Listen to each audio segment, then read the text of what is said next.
مومن کے پاس جو اللہ نے امانت رکھی ہے، میرے پاس، آپ کے پاس اللہ نے امانت رکھی ہے، وہ امانت کیا ہے؟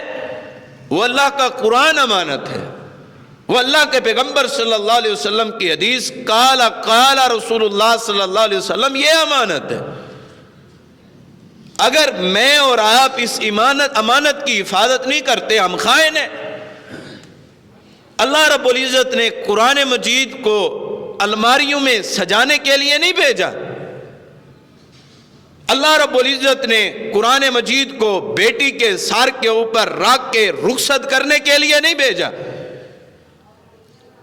اللہ رب العزت نے اس قرآن کو بھیجا ہے اپنے معاشرے کے اندر اصلاح کے لیے بھیجا ہے۔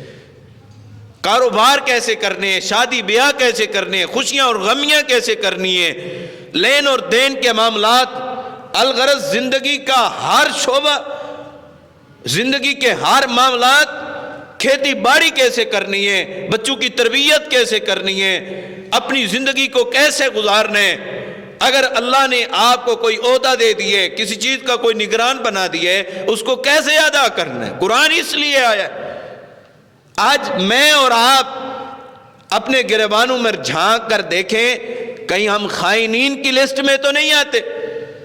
ہم فیس بک چلا سکتے ہیں، ٹویٹر چلا سکتے ہیں، انسٹاگرام چلا سکتے ہیں، یوٹیوب چلا سکتے ہیں، لیکن مہینوں مہینے ہو گئے ہمارے گھروں میں قرآن مجید رکھا ہوا ہے، ہمیں اتنی ضرورت نہیں ہوتی کہ ہم اس کو اٹھا کر کھول ہی کے دیکھ ہی لیں، اور گھروں میں برکت نہیں ہے جی، بچوں کے کاروبار اچھے نہیں ہیں، زندگی تنگ سے تنگ ہوتی جا رہی ہے، بیماریاں بڑھتی جا رہی ہیں، آخر وجہ کیا ہے؟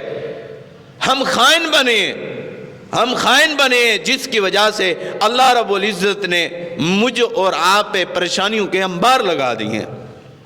اگر ہم قرآن جو مجھے اور آپ کو امانت دی گئی تھی، اللہ کے پیغمبر کا فرمان جو مجھے اور آپ کو امانت کے طور پر دیا گیا تھا، ہم نے کتنی اس کی حفاظت کی ہے؟